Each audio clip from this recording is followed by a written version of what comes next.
নমস্কার বন্ধুরা। আজ বন্ধুরা আমি ওলনাটা নিয়েছি। আর এখন তো বর্ষাকাল, এখন তো বর্ষার সময় সব সময় তো সবার বাড়িতেই ওলনাটা পাওয়া যায় আর ওল গাছ হয়। আর এই ওলনাটা আমরা কিন্তু ফেলে দিই। আর আজকে আমি এই ওলনাটা দিয়ে আজকে একটা নতুন রেসিপি বানিয়ে দেখাবো। গরম ভাতের সঙ্গে খুব ভালো লাগে। আর অবশ্যই পুরো ভিডিওটাই দেখবেন আমি কীভাবে এই ওলনাটা রেসিপিটা বানাই। এখন বন্ধুরা এই ওলনাটাকে এখন কেটে নেব।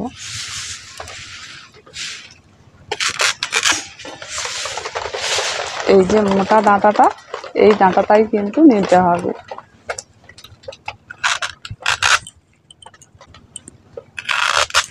এবার ডাঁটা আমি কেটে নিয়েছি, এবার খোসাটা ছাড়িয়ে নিচ্ছি।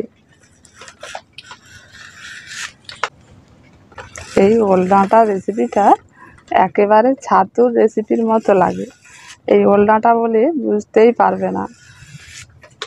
এখন খোসাটা ছাড়িয়ে নিয়েছি, এবার আমি এটাকে হাফ করে কেটে নিচ্ছি।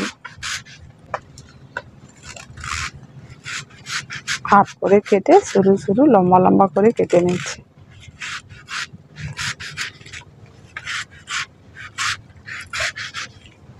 এবার এটাকে হাফ করে একটু ছোট করে নিচ্ছি। দেখুন কেমন সাইজের করে কেটে নিয়েছি।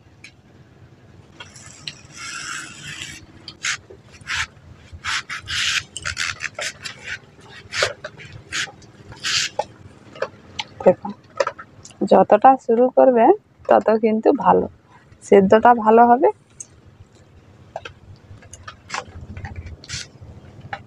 এখন ওল ডাঁটাটা সব কাটা হয়ে গেছে, এর মধ্যে এখন জল দিয়ে দিচ্ছি।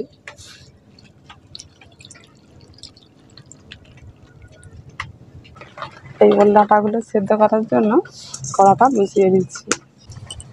এই কড়ার মধ্যে জল দিয়ে দিচ্ছি। এবার ওল ডাঁটাগুলোকে ভালো করে ধুয়ে কড়ার মধ্যে দিয়ে দিচ্ছি।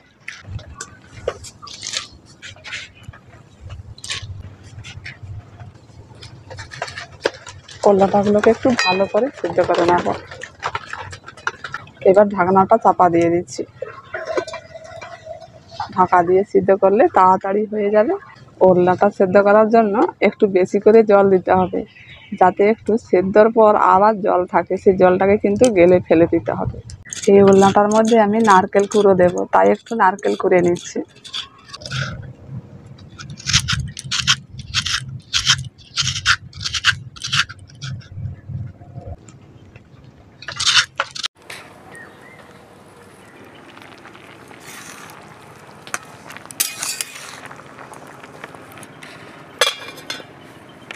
এখন বন্ধুরা ওলনাটাগুলো খুব সুন্দর সেদ্ধ হয়ে গেছে। দেখুন আর কিছুটা জল রয়েছে, এই জলটাকে কিন্তু ফেলে দিতে হবে, তাহলে আর গলা চুলকাবে না। এখন আমি এটা ছেঁকে তুলে নিচ্ছি।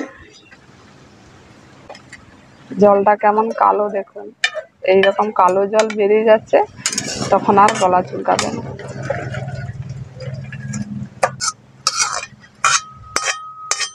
যেই কড়াতে আমি এই রেসিপিটা বানাবো সেই কড়ার মধ্যে এখন এই ছেঁকে রাখা ওলনাটাগুলো দিয়ে দিচ্ছি। পরিমাণ মতো লবণটা দিয়ে দিচ্ছি। সামান্য পরিমাণে কাশ্মীরি লাল লঙ্কার গুঁড়ো দিয়ে দিচ্ছি। অল্প করে হলুদের গুঁড়ো দিয়ে দিচ্ছি।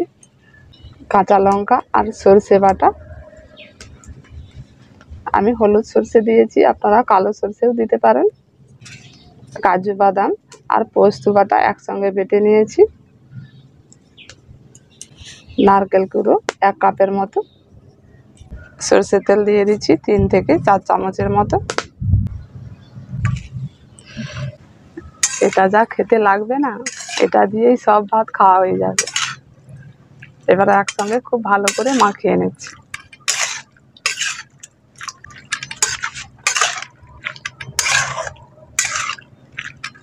এটা কিন্তু উনানে বসার আগে কিন্তু এই কাজটা করে নিতে হবে। এবার এটাকে উনুনের উপর বসিয়ে দিচ্ছি। এবার মশলা বাটার জলটা একটু দিয়ে দিচ্ছি। এই বেশি জল লাগে না, অল্প করে একটু দিয়ে এবার ঢাকাটা দিয়ে দিচ্ছি। উনুনে বেশি জ্বালান দেওয়া চলবে না, হালকা আঁচে 5 মিনিটের মতো ফুটিয়ে নেবেন। আর জ্বালান বন্ধ করে উনুনের উপর এমনি 5 মিনিট বসিয়ে রেখে দেবেন, তাহলে রেসিপিটা পুরোপুরি হয়ে যাবে। এখন পুরো 10 মিনিট হয়ে গেছে।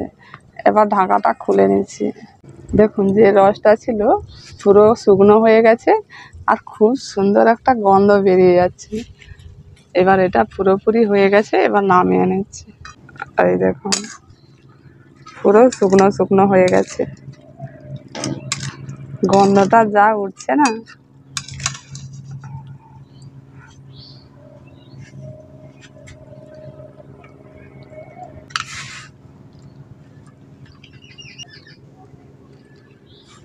দেখুন প্রত্যেকটা ফুলের ডাঁটা কত সুন্দর সেদ্ধ হয়ে গেছে। দেখুন পুরো ছাতুর মতো হয়ে গেছে। এই রকম কিন্তু ছাতু হয়। এই যে রেসিপিটা পুরো ছাতুর মতোই লাগবে, ওলের ডাঁটা বলে বোঝাই যাবে না। আর এইভাবে করে আপনারা বানাবেন আর বানিয়ে দেখবেন, যদি ভালো লেগে থাকে কমেন্ট করে জানাবেন।